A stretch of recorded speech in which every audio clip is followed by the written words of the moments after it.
अल्लाह पाक मामलात वहाँ से हल कर देते हैं जहाँ से इंसान ने तसव्वुर भी नहीं किया होता है। तुम्हारे पास जो कुछ है सब फ़ानी है और जो अल्लाह पाक के पास है वो सब कुछ बाकी रहने वाला है। और सब्र करने वालों को हम भले अमाल का बेहतरीन बदला ज़रूर अता फरमाते हैं। सूरह नहल में अल्लाह ताला आयत नंबर 96 में फरमाते हैं। अस्सलाम वालेकुम, welcome to Roohani diaries. I hope you are all well and doing great. Thank you so much जी चैनल को सब्सक्राइब करने के लिए और वीडियोस को लाइक करने के लिए। तो जी आज की जो खूबसूरत स्टोरी है ये मुझे सेंड की है जी रेहाना ने, और रेहाना सेंड कर रही हैं जी मुझे सिंध से, और कहती हैं अस्सलाम वालेकुम आपी, मैं आपके साथ अपनी ज़िंदगी में हुए मिरेकल को शेयर करना चाहती हूँ। कहती हैं कि आपी मेरा बचपन यहीं पे गुजरा और उसके बाद मैं कराची शिफ्ट हो गई क्योंकि मेरे पेरेंट्स की जॉब वहाँ पे थी। हम लोग वहीं पे अपनी ज़िंदगी स्पेंड कर रहे थे और आप ही यहाँ पे ही हमने अपनी सारी स्टडी कंप्लीट की। और स्टडी कंप्लीट करने के बाद आप ही मैंने फैशन डिज़ाइनिंग में कुछ कोर्सेज़ किए। जिसके बाद आप ही मैंने बहुत ही अच्छी एक फ़र्म में अपनी जॉब अप्लाई की और कुछ ही दिनों के बाद मुझे वो जॉब भी मिल गई। आप ही मुझे बहुत शौक था डिज़ाइनिंग का और मैं अपने आप को मनवाना चाहती थी। इसलिए दिन-रात बहुत ज़्यादा मेहनत कर रही थी कि और यही चाहती थी कि मेरा मुस्तकबिल बेहतर से बेहतरीन हो जाए। आप ही मैं बहुत ज़्यादा मेहनत करती थी और नए से नए डिज़ाइन और मुख्तलिफ़ किस्म के डिज़ाइन लेकर आया करती थी, जो कि मार्केट में सबको बहुत ज़्यादा पसंद आते थे, जिसकी वजह से आप ही मुझे बहुत ज़्यादा एप्रिशिएट किया जाता था और 1 से 2 सालों में आप ही मुझे बहुत अच्छी पोस्ट भी मिल गई थी इस फ़र्म में। यहाँ के बहुत सारी मैनेजमेंट आप ही मेरे ज़िम्मे आ गई थी और अब मैं और भी ज़्यादा मेहनत करती थी कि मैं ज़्यादा से ज़्यादा तरक्की कर सकूँ। इस फर्म को जो भी ऑर्गेनाइजेशन की तरफ से ऑर्डर्स मिलते हैं, आप ही ये सब मुझी को प्रेफ़र करते थे और इन सब की ज़िम्मेदारी मुझ पे ही आ जाती थी और मैं बेहतर से बेहतरीन करने की कोशिश किया करती थी। मेरी यही कोशिश होती थी कि सबसे ज़्यादा यूनिक किस्म के से डिज़ाइन और स्टाइल लेकर आऊँ ताकि ज़्यादा से ज़्यादा हमारी कंपनी को प्रॉफ़िट हो सके। इसलिए आप ही मैं बहुत मेहनत करती थी। अम्मी-अब्बू भी बहुत मेरी मेहनत देख के खुश होते थे और ये मेरी तरक्की से बहुत ही ज़्यादा सैटिस्फाई थे, जिसकी वजह से आप ही वो शादी वगैरह के चक्कर में नहीं डालते थे। मोस्टली घर वाले इसी तरह करते हैं कि जब लड़कियाँ कमाने लग जाती हैं या अच्छा कमाती हैं, तो वो फिर उनकी शादियाँ कर देते हैं, जिसकी वजह से उनका मुस्तकबिल डाउन हो जाता है। लेकिन मेरे पेरेंट्स ने मुझे बहुत ज़्यादा सपोर्ट किया और हर तरह से मुझे उन्होंने साथ दिया। मेरे इस कॉन्फिडेंस की वजह भी मेरे पेरेंट्स का साथ था। आप ही मैं बहुत अच्छे तरीके से अपनी फ़र्म को लेके चल रही थी। हमारी फ़र्म में बहुत अच्छे ऑर्डर्स आते थे और बहुत ही ज़्यादा हमें प्रॉफ़िट होता था, जिसकी वजह से मुझे यहाँ पे एक अच्छी पोस्ट दे दी गई और इसी वजह से आप ही एक इवेंट था जो कि हमें मैनेज करना था। इसी वजह से आप ही मैं ये सारी तैयारियाँ कर रही थी और अक्सर व बेशतर मुझे उस जगह पे जाना पड़ता था जहाँ पे ये इवेंट ऑर्गेनाइज़ होना था। आप ही मैं जब वहाँ पे जाती थी तो वहाँ पे एक कंपनी के ओनर आते थे जो कि ये सारा इवेंट स्पॉन्सर कर रहे थे। अब अक्सर और बेशतर मेरे काम को देख के आप ही वो मुझे बहुत ज़्यादा एप्रिशिएट किया करते थे। ये आप ही हमने 1 से 2 प्रोजेक्ट साथ किए थे। इनकी कंपनी स्पॉन्सर करती थी और हमारी कंपनी की सारी प्रोडक्ट्स होती थी और यहाँ पे बहुत ही ज़्यादा प्रॉफ़िट गेन हो जाया करता था, जिसकी वज़ह से आप ही हम दोनों की कोलैबोरेशन बहुत ही अच्छी चल रही थी। आप ही अब मैं अपने कुछ काम को निपटाने के लिए इनके ऑफ़िस में गई, तो इन्होंने मेरे काम को बहुत ज़्यादा सराहा।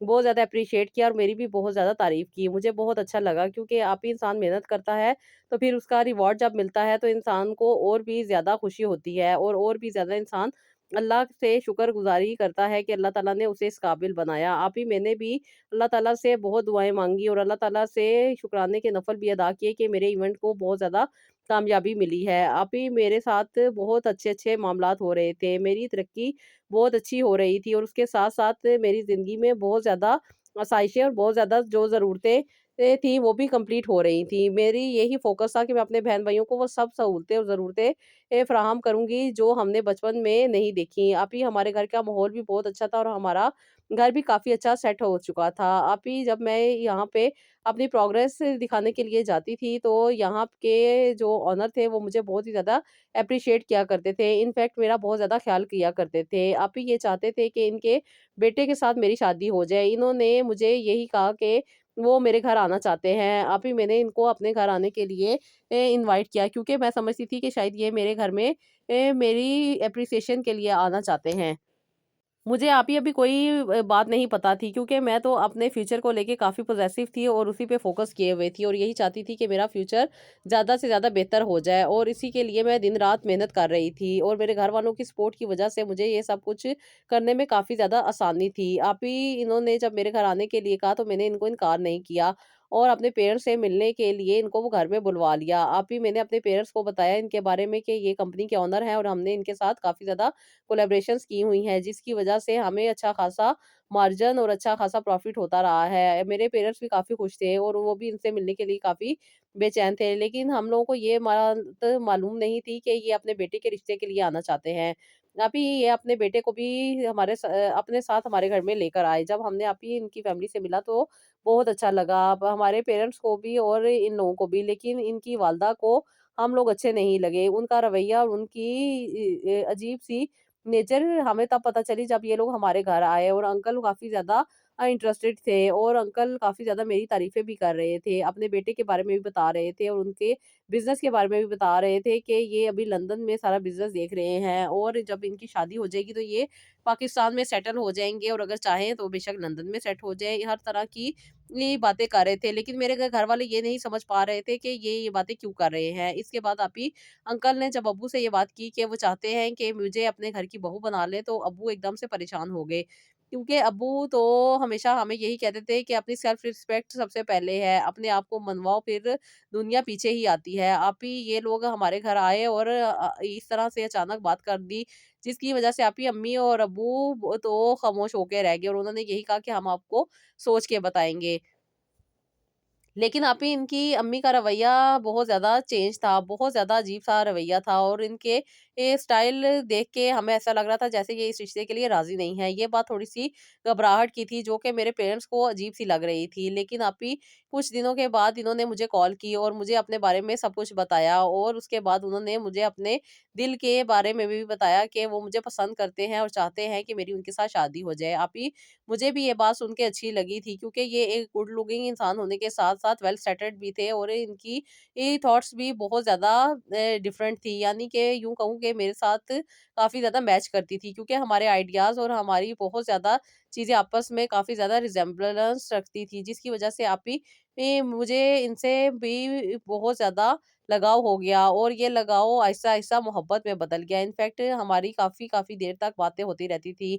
एक-दूसरे को मिलने के लिए अक्सर हम होटल में जाया करते थे। अक्सर और बेशतर डिनर हो जाया करता था, और आप ही फिर इसके बाद आप ही ये सारी बातें डिस्कस होती थी कि हमने एक-दूसरे के साथ ज़िंदगी गुज़ारनी है, क्योंकि घर वालों ने यही डिसाइड किया था कि हमने ये एक-दूसरे के साथ रहना है। मेरे पेरेंट्स ने भी इनके वेल सेटल्ड होने की वज़ह से और अच्छा होने की वज़ह से इस रिश्ते को एक्सेप्ट कर लिया था।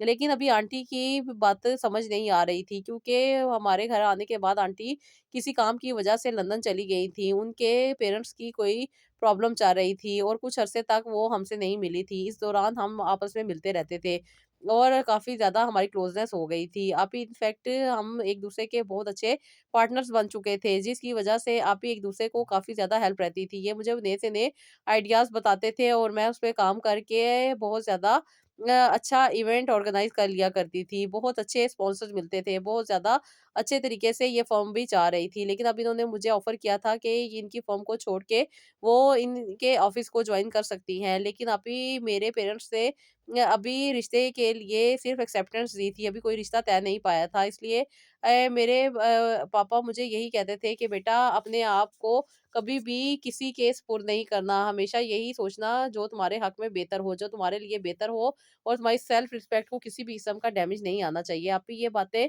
मोहब्बत के आगे तो मायने नहीं रखती, उस वक़्त तो सिर्फ़ मोहब्बत सर पे सवार होती है और इंसान उसी में खोया होता है। ख़ैर आप ही मैंने तो ये सोच लिया कि मुझे आगे कंटिन्यू नहीं करना, यानी कि अपनी जॉब को आगे नहीं लेके चलना, बल्कि अब मुझे शादी करनी है। हर चीज़ तो अवेलेबल है, हर तरह की चीज़ तो मुझे मिल रही है, तो मुझे क्या ज़रूरत है फिर आगे मेहनत करने की या आगे बढ़ने की। बस आप ही ये थोड़ी-सी गड़बड़ हो जाती है इंसान की ज़िंदगी में। इस मोहब्बत की शिद्दत ने मुझे आप ही इस कदर आगे बढ़ा दिया था कि मैंने अपने करियर को ही छोड़ दिया, और सिर्फ़ ही इस रिश्ते को एक्सेप्ट कर लिया। आप ही इन लोगों ने बहुत खूबसूरत वेलकम दिया, और यहाँ पे आप ही मुझे बहुत ही ज़्यादा प्रोटोकॉल मिला, क्योंकि ये बहुत ही प्यारा इन्होंने ऑर्गेनाइज़ करवाया हुआ था। हर तरह की खूबसूरत चीज़ें और हर तरह की यहाँ पे सहूलत मौजूद थी। आप ही मेरे ख़ानदान वालों ने बहुत ज़्यादा एन्जॉय किया। मेरी एंगेजमेंट कम एक फेयरी टेल ज़्यादा लग रही थी। बहुत सब कुछ बहुत प्यारा था। हर तरह की यहाँ की खूबसूरती हर किसी को बहुत ज़्यादा मुतासिर कर रही थी। सब लोग बहुत ज़्यादा खुश थे और इस रिश्ते से बहुत ही ज़्यादा बातें हो रही थी और मेरी किस्मत पे रश्क किया जा रहा था। आप ही सब लोग खुश थे, लेकिन इनकी वालदा नहीं खुश थी। इनकी वालदा बहुत ही अजीब किस्म के स्टेटमेंट दे रही थी, कभी अजीब-सी बात कर जाया करती थी, समझ नहीं आ रही थी कि ये ऐसे क्यों कर रही हैं। अजीब-सी बातें कर जाया करती थी, लेकिन अभी तो इनकी बातें बुरी नहीं लग रही थी, क्योंकि अभी तो इश्क की इब्तिदा थी और मैं इश्क में डूबी हुई थी। हर तरफ से अपने आप को बहुत ज़्यादा सुपीरियर समझ रही थी और यही समझ रही थी कि ये माहौल इसी तरह रहेगा, सब कुछ इसी तरह चलेगा, क्योंकि मेरी इनके साथ बहुत ज़्यादा अंडरस्टैंडिंग थी। एक-दूसरे के साथ हमारी बहुत अच्छी अंडरस्टैंडिंग होने के साथ-साथ हम दोनों की बॉन्डिंग भी बहुत अच्छी थी। आप ही हमारी एंगेजमेंट हो गई थी और इसके बाद आप ही ये इन्होंने मुझे कहा कि अगर तुम चाहती हो जॉब करना तो तुम हमारी कंपनी को जॉइन कर लो एज़ अ ओनर। तो आप ही मुझे तो इस बात ने और भी ज़्यादा खुश कर दिया। आप ही मैं अपने घर से अपने पेरेंट्स की इजाज़त लेके इनके ऑफ़िस को जॉइन कर लिया। आप ही अब हमारी बॉन्डिंग भी अच्छी थी और हमारा साथ भी अच्छा चल रहा था। 2 माह हमारा साथ काफ़ी अच्छा चला, लेकिन आप ही पता नहीं अचानक से बीच में कुछ ऐसी चीज़ें होने लग गई जो कि मुझे बहुत ज़्यादा प्रॉब्लम में डाल गईं। मैं बहुत ज़्यादा परेशान रहती थी और बहुत ही ज़्यादा अपने काम की तरफ फ़ोकस किया हुआ था और अपने काम को सही तरीके से करने की कोशिश कर रही थी। फिर एक दिन आंटी ऑफ़िस आई और आंटी ने मुझसे बहुत सारे अजीब-अजीब से सवाल करने शुरू कर दिए और बहुत सी अजीब-सी स्टेटमेंट मुझे देनी शुरू कर दी। कभी मुझे वो कहती कि गरीब लोगों को जब अच्छी जगह मिल जाती है तो वो अपना आप भूल जाते हैं, लेकिन तुम ऐसी लड़की नहीं हो। मुझे पता है कि तुम एक अच्छे खानदान की लड़की हो, तुम बेहतर तरीके से इस कंपनी को लेके चलोगी और इस पे कब्ज़ा करने की कोशिश नहीं करोगी। आप ही आंटी की 2 तरह के रवैयों की बातें सुन के मैं बहुत ज़्यादा घबरा जाती थी कि आंटी अच्छी खासी सही बात करते-करते बीच में एकदम से टॉन्ट कर देती हैं, अजीब-सी बात कर देती हैं और मुझे इनकी ये बात सुन के एकदम से घबराहट सी होने लग जाती है। जिसकी वजह से आंटी बहुत ही ज़्यादा मैनिपुलेशन करती हैं और बहुत ही ज़्यादा अजीब तरीके से दिखती हैं और मैं बहुत ज़्यादा घबरा जाती हूँ। जबकि आप ही मैं तो बहुत कॉन्फिडेंट गर्ल थी और इसके साथ-साथ मुझे तो किसी की भी परवाह नहीं होती थी। लेकिन आंटी के इस रवैये की वजह से मैं बहुत ज़्यादा घबरा जाती थी, डर जाती थी। इनफैक्ट मैं कुछ कह ही नहीं पाती थी। वो सारा का सारा कॉन्फिडेंस मेरा डस्टबिन में चला गया था। मुझे नहीं समझ आ रहा था कि ये क्या हो रहा है। अजीब-सी सिचुएशन हो रही थी मेरे साथ। आप ही आंटी अक्सर और बेशतर ऑफ़िस आती थीं और मुझसे मिलती थीं। मैं आंटी के इस रवैये से काफ़ी ज़्यादा परेशान थी कि आंटी मुझे घर भी बुला सकती हैं, मेरे घर भी आ सकती हैं, लेकिन आंटी स्पेशल ऑफ़िस में ही आके मुझे मिलती हैं। इनफैक्ट जब से हमारा रिश्ता हुआ था तब से आंटी हमारे घर भी कभी नहीं आई थी और हम लोग यही समझते थे कि शायद ये अमीर लोग इसी किस्म के होते हैं, वो हम लोगों को अच्छा नहीं समझते। ये बात अब्बू को बहुत ज़्यादा इरिटेट करती थी, जिसकी वज़ह से अब्बू बहुत ज़्यादा परेशान हो जाते थे कि कल को क्या होगा। इनफैक्ट आप ही इनकी इन हरकतों की वज़ह से मेरे वालिद साहब को बहुत तकलीफ़ होने लग गई और वो बहुत ज़्यादा घबराए और उन्होंने यही मुझे समझाया कि बेटा अगर तुम यहाँ पे एडजस्ट कर सकती हो तो इस रिश्ते को आगे लेके चलते हैं, वरना यहीं स्टॉप कर दो। कल को तुम्हें और भी मुश्किलात फेस करनी पड़ सकती हैं। लेकिन आप ही मेरी तो इनके साथ इतनी ज़्यादा क्लोज़नेस थी कि मैं ये बहुत ज़्यादा अटैच होने के साथ-साथ इनके बगैर रहने को तसव्वुर भी नहीं कर सकती थी। इनकी वालदा का रवैया और इनके घर का माहौल तो मैटर ही नहीं करता था। मैं तो सिर्फ़ और सिर्फ़ इनकी मोहब्बत में गिरफ़्तार थी और इन्हें छोड़ना मेरे बस में नहीं था। आप ही हम दोनों की क्लोज़ेस्ट होने की वजह से मैंने अप्पू को यही समझाया कि ऐसा कुछ नहीं है, वक़्त के साथ-साथ सब कुछ ठीक हो जाता है और कुछ चीज़ें हैं जो कि अभी समझ से बाहिर हैं, लेकिन आहिस्ता-आहिस्ता वो भी समझ आ जाएँगी। आप ही अप्पू की इस बात और इस परेशानी की वजह से मुझे और भी ज़्यादा परेशानी बढ़ गई और मैंने यही सोचा कि क्यों ना मैं इनसे बात करूँ। जब मैंने इनसे बात की तो इन्होंने मुझे कि ये इनकी स्टेप मदर है, जिसकी वजह से ये ऐसी हैं और इनकी वालदा जब ये बहुत छोटे थे तो उनकी डेथ हो गई थी, लेकिन ये पता नहीं चला कि मेरी वालदा की डेथ क्यों हुई थी। तब से अब तक ये मेरे साथ इसी तरह सख्त रवैया रखती हैं और मैं इनकी बात को दिल पे नहीं लेता। मैं सिर्फ़ और सिर्फ़ अपने डैड को खुश रखता हूँ और अपने डैड की बात पे अमल करता हूँ। इनके साथ मेरा कोई ताल्लुक नहीं, ये मेरे डैड की बीवी हैं, मेरी वालदा नहीं है। मेरी वालदा की तो बचपन में ही डेथ हो गई थी। कुछ चीज़ें हैं जो कि अभी क्लियर नहीं हैं और मैं काफ़ी ज़्यादा परेशान रहता हूँ इन चीज़ों के बारे में, जो कि अभी पर्दापोश है। मैं बहुत ज़्यादा क्यूरियोसिटी में रहती थी कि पता नहीं क्या बातें हैं, क्योंकि जब मैं इनसे पूछती थी तो ये मुझे हमेशा इग्नोर कर दिया करते थे और कहते थे जिन बातों का तुमसे कोई मामला नहीं, तुम्हें उसमें पड़ने की ज़रूरत नहीं है। मैं तुम्हारे साथ हूँ ना, मैं तुम्हारे साथ रहूँगा और तुम्हें किसी भी किस्म की कोई प्रॉब्लम नहीं हो गई। आप ही मैं इनकी तरफ से सैटिस्फाई थी और मैंने अपने पेरेंट्स को भी काफ़ी ज़्यादा सैटिस्फाई करने की कोशिश की। अब्बू की परेशानी तो वहीं की वहीं थी, लेकिन अम्मी काफ़ी हद तक सैटिस्फाई हो चुकी थी। आप ही अब इन लोगों ने जल्दी से शादी करने का सोचा और हमारी शादी के दिन फिक्स हो गए। लेकिन पता नहीं आंटी को कोई मसले थे, कोई प्रॉब्लम थी जो आंटी चाहती ही नहीं थी कि मैं रुखसत होके इनके घर आऊँ। आंटी ने अजीब-अजीब सी हरकतें करनी शुरू कर दी। कभी आंटी की तबीयत ख़राब हो जाती, जिसकी वजह से अच्छा खासा डिनर रेडी होता और ये लोग नहीं आते, और कभी अगर आ भी जाते तो ये बहुत ही ज़्यादा अजीब-अजीब से रवैये होते, जिसकी वजह से काफ़ी ज़्यादा परेशानी होती। और कभी आंटी सिर्फ़ और सिर्फ़ इनको यानी कि अपने बेटे को दिखाने के लिए और अच्छा बनने के लिए ही प्रिटेंड करती। इनफैक्ट अपने बेटे के सामने बहुत अच्छी रहती, लेकिन पीछे से वो ऐसी-ऐसी बातें कर जाया करती थी, जिसकी वजह से आप ही दिल काफ़ी दुखता था। गरीब होना बुरी बात नहीं होती। मैंने तो मेहनत की, अपने आप को मनवाया और आज यहाँ तक पहुँची। लेकिन इन्होंने हमेशा मुझे नीचा समझा और यही सोचा कि शायद मैं इनके बेटे को फँसा रही हूँ और इनके घर में आना चाहती हूँ। जबकि आप ही हमारे दरमियान में ऐसी कोई बात नहीं थी। ये तो मोहब्बत थी जो कि एक-दूसरे के साथ चल रही थी और एक-दूसरे का एहसास और ख़्याल था जो कि एक-दूसरे के दिल में जगह बना चुका था। लेकिन आंटी की नेगेटिव सोच की वजह से मामलात अच्छे खासे बनते-बनते बिगड़ जाया करते थे। ख़ैर आप ही मेरी रुखसती करीब थी और रुखसती होने में अभी 3 दिन बाकी थे कि आंटी ने अजीब-सी बातें करनी शुरू कर दी और यहाँ पे आके बहुत वावेला मचाई, बहुत ज़्यादा यहाँ पे इस तरह की बातें की कि जिसकी वजह से मेरे वालिद साहब की काफ़ी ज़्यादा तबीयत भी ख़राब हुई और वो काफ़ी ज़्यादा डिसहार्ट हुए। और वो इनकी बातें सुन के काफ़ी ज़्यादा परेशान हुए और उन्होंने यही सोचा कि वो यहाँ पे रिश्ता नहीं करेंगे।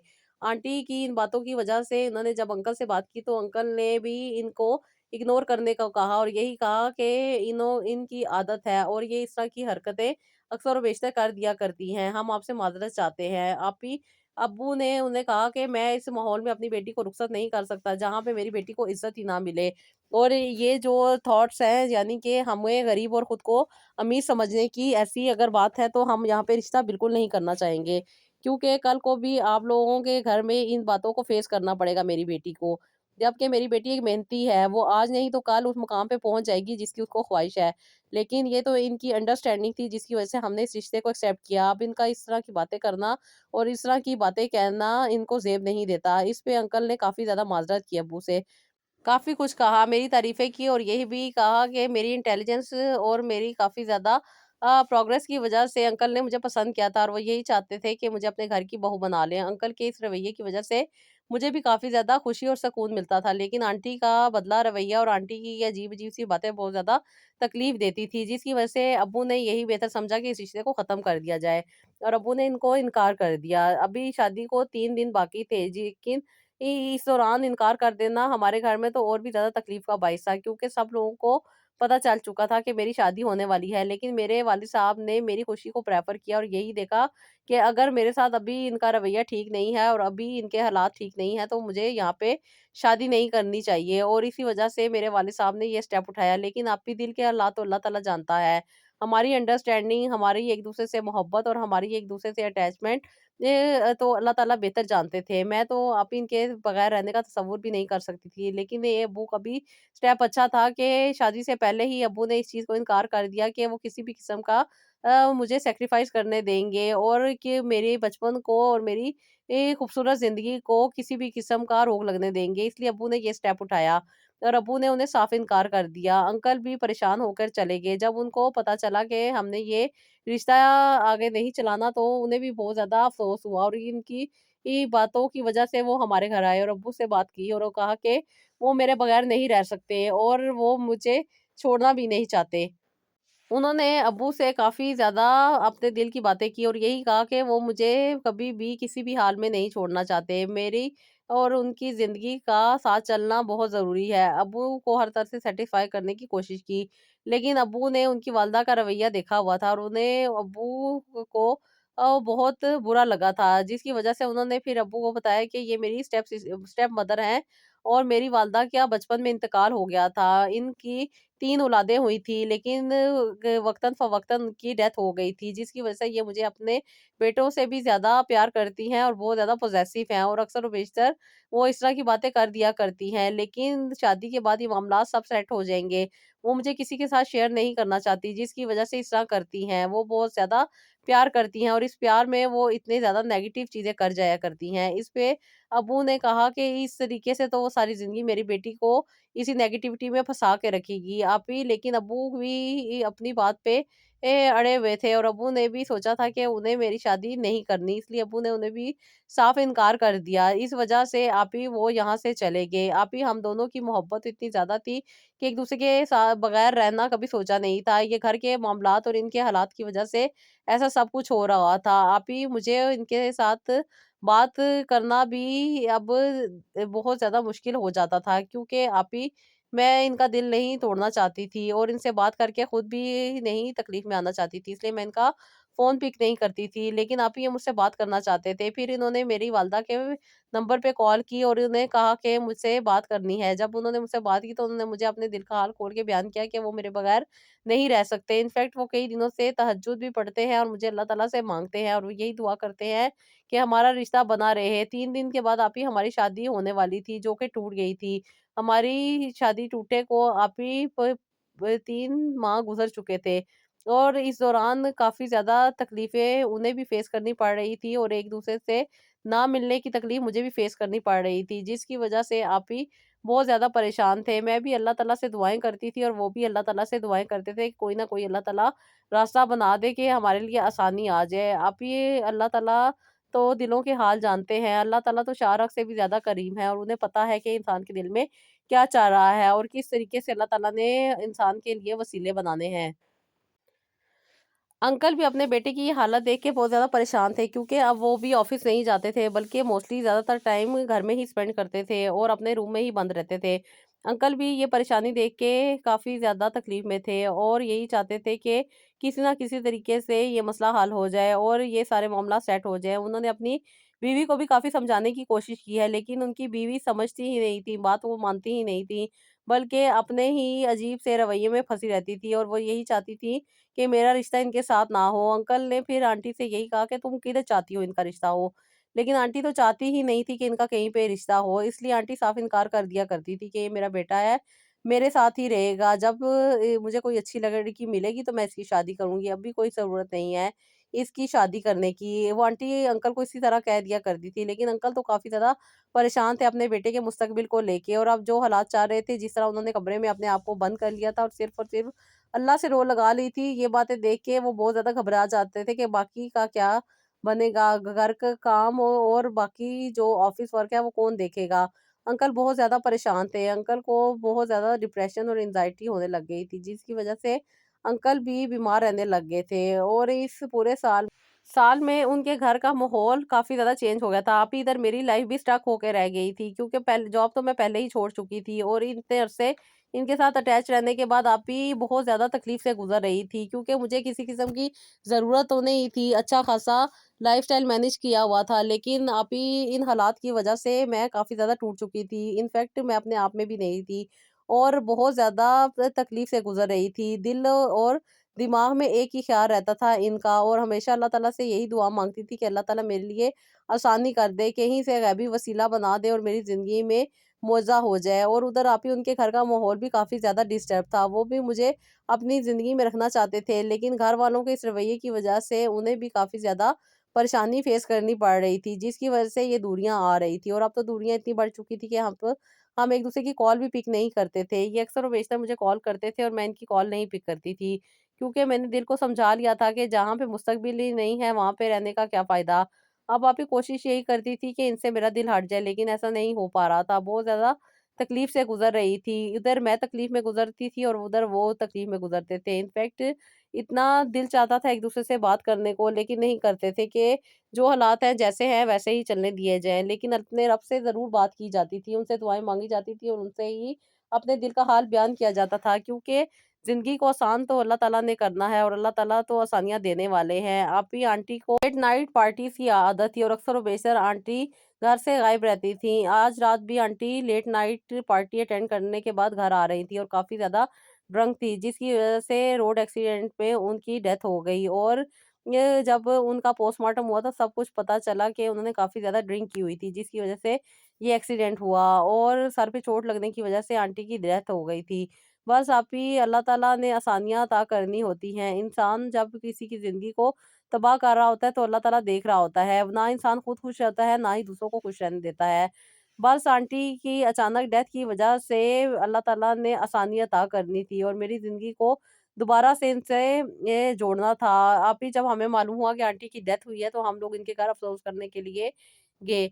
वहाँ पे हमें पता चला कि आंटी की डेथ क्यों हुई थी। बस अंकल भी बहुत ज़्यादा परेशान थे और इस तकलीफ़ को बस बर्दाश्त करने की कोशिश कर रहे थे और अंकल बहुत ज़्यादा तकलीफ़ में थे, क्योंकि एक तो अचानक से आंटी की डेथ का होना और दूसरा रोड एक्सीडेंट और तीसरा सहाफ़ियों की नई से नई न्यूज़ ब्रेक करना। अभी ये सारी बातें अंकल को काफ़ी ज़्यादा डिस्टर्ब कर रही थी और काफ़ी ज़्यादा लाइमलाइट में होने की वजह से अंकल के लिए ये बातें और भी ज़्यादा प्रॉब्लम का बायस बन रही थी। जिस तरह से न्यूज़ में चीज़ें आ रही थी, अंकल काफ़ी ज़्यादा परेशानी से गुज़र रहे थे।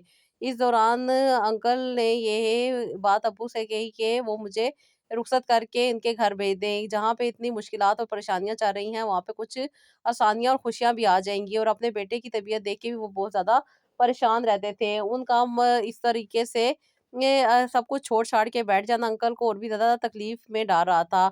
जब अंकल ने डैड से बात की कि जो तकलीफ़ थी, जो परेशानी थी, वो तो चली गई। जिसकी वजह से आप लोगों ने रिश्ता ख़त्म किया था, वो तो इस दुनिया में नहीं रही। अब आप मेरे घर की रौनक को आबाद करें, मेरे घर में जो वीरानी छाई हुई है, इसको दूर कर दें। अंकल ने अब्बू से बहुत ज़्यादा रिक्वेस्ट की और अब्बू भी इस बात को मान गए और बस ये अल्लाह का करम था कि अब्बू के दिल में अल्लाह ताला ने रहम डाल दिया था। लेकिन काफ़ी हद तक वो चीज़ें भी रिज़ॉल्व हो चुकी थी, जो कि परेशानी का बायस बन रही थी। इसलिए अब्बू ने भी इस रिश्ते को एक्सेप्ट कर लिया। आंटी की डेथ होने की वजह से ये शादी बहुत सादगी से हुई और मेरा निकाह करके मैं रुखसत होके यहाँ पे आ गई। यहाँ पे आप भी मुझे बहुत ज़्यादा अगेन अच्छा वेलकम मिला। अंकल और मेरे फियांसी ने कभी भी मुझे किसी भी चीज़ की कमी नहीं आने दी। इनफैक्ट मुझे दुनिया की हर नेमत और हर खुशी अता की है। लेकिन आंटी के रवैये की वज़ह से ये सब चीज़ें चल रही थी और सब प्रॉब्लम हो रहे थे।